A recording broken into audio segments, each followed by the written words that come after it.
ఈ రెస్టారెంట్ లో ఉండటుండి ఒక ఫేసే ఎగిరిపోయింది.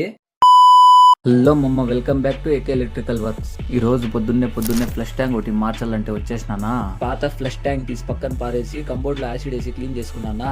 తర్వాత కొత్తది తీసుకొని వచ్చి దాని లోపల ఉండే సామాన్లన్నీ బిగించేసినానా. తర్వాత ఎత్తుకెళ్ళి కంబోర్డ్ దగ్గర కూర్చొని సెట్ చేసినానా.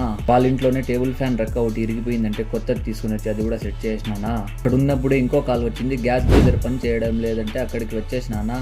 ఏం రాపా అని విప్పి చూస్తే గ్యాస్ కాయిల్ స్ప్రింగ్ స్టక్ అయిపోయింది. తర్వాత క్లీన్ చేసి ఎట్లుందో అట్లా బిగించేసిన ఆన్ చేసి చూసే వేడి నీళ్ళు వచ్చేసిందా. రెస్టారెంట్ వాళ్ళు ఫోన్ చేసి ఒక వైపు అంతా కరెంట్ రావడం లేదంటే ఏమైపోయిందిరా అని పరిగెత్తుకొని వచ్చేసినానా. ప్యానల్ బోర్డ్ దగ్గర ఎంసీబీలో చెక్ చేస్తే ఒక ఫేసే రావడం లేదా. కిందకి మీటర్ దగ్గరికి వెళ్లి 3 ఫీజుల్లో చెక్ చేస్తే ఫీజుల్లో అంతా మొత్తం కరెంట్ వస్తా ఉందా. ప్యానల్ దగ్గర 3 ఫేజ్ ఫీజుల దగ్గర చెక్ చేసినామా. తర్వాత కిందకి వంగి చూస్తే ఒక ఫేస్ లూప్ ఊరికి అట్లా అంటుకొని ఉంది. కొత్త లూప్ వేసినానా. ఇక ఆన్ చేసి చూస్తే ఇక అన్ని ఎలిగేసినాయి. అయిపోయినాక ఇంటికి బయలుదేరేసినామా. ఈ వీడియోలో ఇంతేమమ్మా, నెక్స్ట్ వీడియోలో కలుసుకుందాం. బాయ్.